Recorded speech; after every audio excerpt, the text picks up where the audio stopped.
Hey guys, Dr. Ryan Davis with Thrive Chiropractic in Montgomery, Alabama. And today we're talking about the idea of rest versus regressions versus a lateralization for an injured athlete. So if you're a fitness athlete of some sort, there's a pretty decent probability that at some point you're going to have an injury, you're going to have some pain, you're going to have an ache. Don't get frustrated by this. But at the same time, don't ignore it. The worst thing that we can do out of those three is rest. So understanding that the injury itself is an indication that that area in some way is your weak link, meaning it's accumulating load and it can't handle that load, so we have an injury. If we rest, understand that we're only going to be weakening the area that was injured.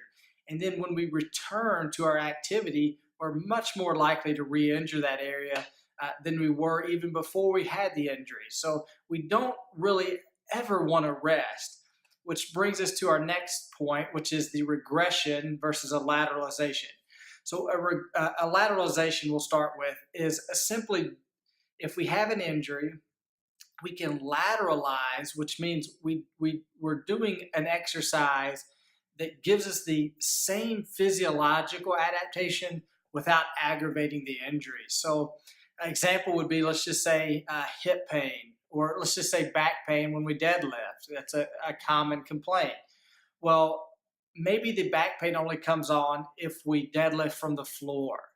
So we can lateralize that movement, meaning do something similar that gives us the same adaptation, like pull from a rack or pull off of blocks, where we're not going to lose any of our strength that we would have gotten from pulling from the floor, but we're not going into that painful range of motion and giving it enough time to calm down and desensitize as we build capacity to that movement. So that's what a lateralization is. A regression means maybe we need to pull back from a pattern and work on some fundamentals, maybe fundamental strength that we need to work on, or maybe the movement pattern itself. Maybe you have a mobility issue in your hip or your ankle or your shoulder, something that we need to work on first before we return you back to that same movement pattern. Let's say you have shoulder pain when you overhead press, and when we do our assessment on you, we find that you don't really have the mobility to justify pressing overhead. Well, that's a scenario where we still don't want to rest, where we just don't do anything with our shoulder.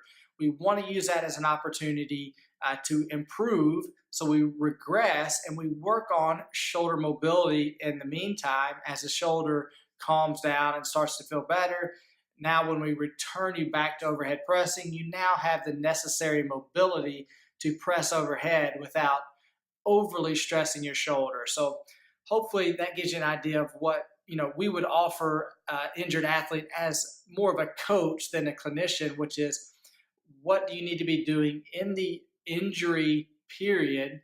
Do you need to be resting, which is almost never true, or should you maybe be employing some sort of regression or lateralization? So thank you guys for listening. If you have questions, feel free to leave them below or comments, or send us a Facebook message, or check out our website at www.thethriveway.com.